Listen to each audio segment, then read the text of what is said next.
માનવતા અને ભક્તિનો પર્યાય સંત શ્રી દૌલતરામ બાપુ નોરતાધામ ભારતની પવિત્ર ધરતી હંમેશા સંતો અને મહાપુરુષોથી શોભતી રહી છે, જેમણે પોતાનું જીવન લોકકલ્યાણ માટે અર્પણ કરી દીધું છે.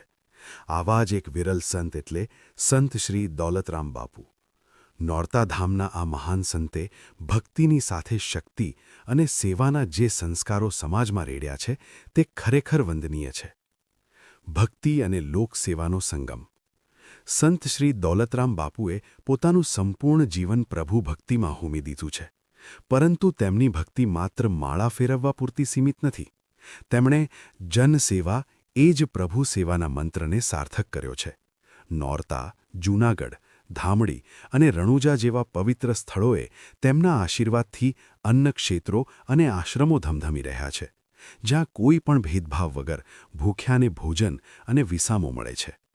વ્યસન મુક્તિ દ્વારા સમાજ સુધારણા. સમાજને ખોખલો કરી નાખતા વ્યસનો સામે બાપુએ એક મોટી ઝુંબેશ છેડી છે. તેમણે અત્યાર સુધીમાં આશરે 10,000થી વધુ લોકોને દારૂ, બીડી અને અન્ય ગંભીર વ્યસનોમાંથી મુક્તિ અપાવી છે. તેમણે કરેલા 11,000થી વધુ સત્સંગો માત્ર ધાર્મિક પ્રવચનો નથી, પરંતુ જીવન જીવવાની જડીબુટ્ટી છે. તેમના સત્સંગ સાંભળીને હજારો પરિવારોના ઘર ઉજ્જળ થતાં બચી ગયા છે.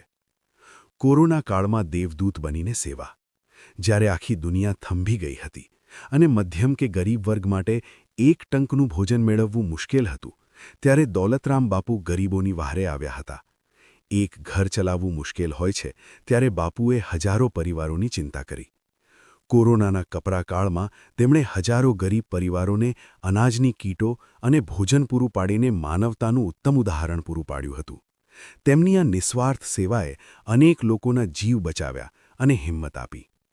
રાષ્ટ્રીય અને આંતરરાષ્ટ્રીય સ્તરે સન્માન. તેમની અવિરત સેવાઓની નોંધ માત્ર ગુજરાત કે ભારતમાં જ નહીં, પરંતુ વૈશ્વિક સ્તરે લેવાઈ છે. World book of records. બાપુના સેવા કાર્યોની નોંધ લઈને તેમને પ્રતિષ્ઠિત વર્લ્ડ બુક ઓફ રેકોર્ડ્સ દ્વારા સન્માનિત કરવામાં આવ્યા છે. ગ્લોબલ સન્માન. ટીવી સિરિયલ તારક મહેતા કા ઉલ્ટા ચશ્માની ટીમ દ્વારા ગ્લોબલ પ્લેટફોર્મ પર તેમનું વિશેષ સન્માન કરવામાં આવ્યું હતું. નિષ્કર્ષ. સંત શ્રી દૌલતરામ બાપુ આજે લાખો લોકો માટે પ્રેરણા સ્ત્રોત છે. તેમના આશ્રમો અને અન્નક્ષેત્રો દ્વારા ચાલતી સેવાની સરવાણી અવિરત વહેતી રહે, અને તેમના દ્વારા થયેલા વ્યસન મુક્તિના કાર્યો ભારતને એક નશામુક્ત રાષ્ટ્ર બનાવવામાં મદદરૂપ થાય તેવી પ્રાર્થના.